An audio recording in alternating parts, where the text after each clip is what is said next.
जिल्हा वार्षिक योजनेचा 490 कोटींचा प्रारूप आराखडा मंजूर. गुणवत्तापूर्ण कामातून जिल्ह्याच्या सर्वांगीण विकासाला गती देणार पालकमंत्री शिवेंद्रसिंहराजे भोसले.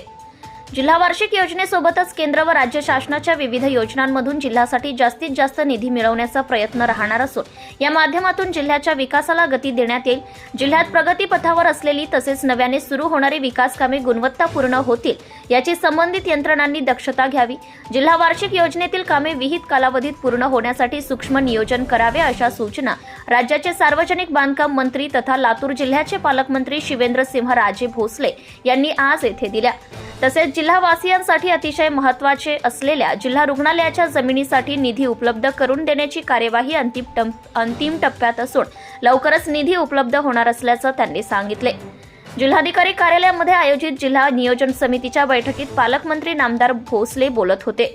खासदार ओमप्रकाश राजे निंबाळकर, आमदार अमित विलासराव देशमुख, आमदार संभाजी पाटील निलंगेकर, आमदार संजय बनसोडे, आमदार अभिमन्यू पवार, पालक सचिव मनीषा म्हैसकर, जिल्हाधिकारी वर्षा ठाकूर घुगे, जिल्हा परिषदेचे मुख्य कार्यकारी अधिकारी अनमोल सागर, पोलीस अधीक्षक सोमय मुंडे, लातूर शहर महानगरपालिका आयुक्त बाबासाहेब मनोहरे यांची यावेळी प्रमुख उपस्थिती होती.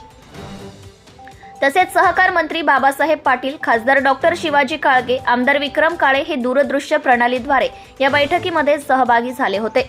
प्रारंभी जिल्हाधिकारी श्रीमती ठाकूर घुगे यांनी प्रास्ताविकेमध्ये सन 2024-25 मध्ये जिल्हा वार्षिक योजनेतून झालेल्या खर्चाची व सन 2025-26 मध्ये प्रस्तावित कामांची माहिती दिली.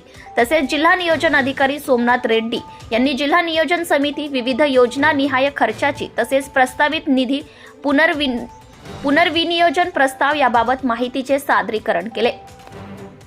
गाव तिथे स्मशानभूमीसाठी देणार निधी. प्रत्येक गावामध्ये स्मशानभूमी असावी याकरिता गाव तिथे स्मशानभूमी मोहीम जिल्ह्यात राबवण्यात येणार आहे.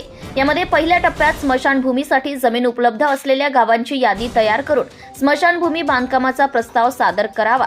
या कामांना जिल्हा नियोजन समितीमधून निधी देण्यात येईल. यासोबतच ज्या गावांमध्ये जमीन उपलब्ध नाही अशा गावांमध्ये भूसंपादनासह स्मशानभूमी बांधकामासाठी दुसऱ्या टप्प्यात निधी दिला जाईल. जिल्हा परिषद बांधकाम विभागाने बांधकामाचा आराखडा आणि प्रस्ताव सादर करण्याच्या सूचना पालकमंत्री नामदार भोसले यांनी दिल्या. Subscribe now and press the bell icon. Never miss an update.